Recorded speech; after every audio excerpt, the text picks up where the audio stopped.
Une méditation tirée du livre Maranatha, Le Seigneur vient d'Ellen White, 22 septembre. Pourquoi un temps d'angoisse? Dieu est pour nous un refuge et un appui, un secours qui ne manque jamais dans la détresse, psaume 46, verset 1. Les enfants de Dieu seront, il est vrai, entourés d'ennemis qui chercheront à les faire mourir. Pourtant, l'angoisse dont ils souffrent ne provient point de la crainte d'être persécutés pour l'amour de la vérité.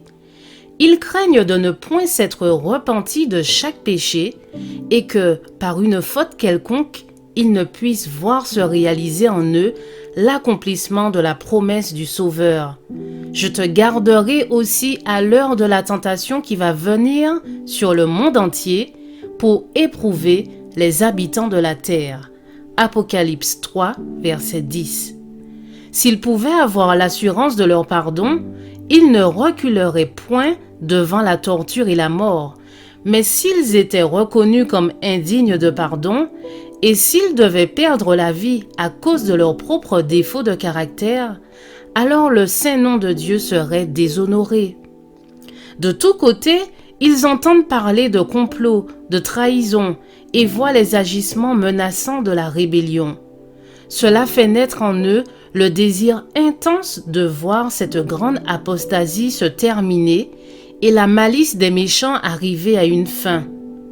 Mais tandis qu'ils demandent à Dieu d'arrêter le progrès de la rébellion, c'est avec un profond sentiment de regret de n'avoir pas en eux-mêmes plus de force pour résister au puissant flot du mal et pour le repousser.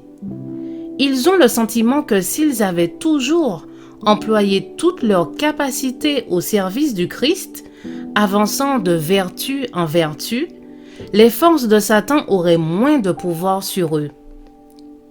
Ils affligent leur âme devant Dieu, lui rappelant leur repentance de leurs nombreux péchés et faisant appel à la promesse du Sauveur.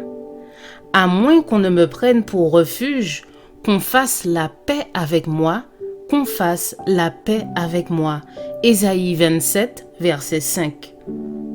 Leur foi ne défaille point, bien que leur prière ne soit pas immédiatement exaucée. Quoique souffrant l'anxiété la plus cuisante, plein de détresse et de terreur, ils ne cessent de prier.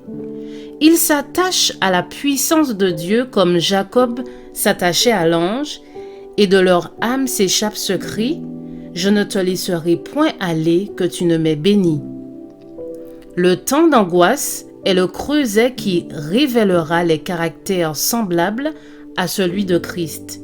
Il a pour but de pousser le peuple de Dieu à renoncer à Satan et à ses tentations. Je vous souhaite une excellente journée. Que Dieu vous bénisse.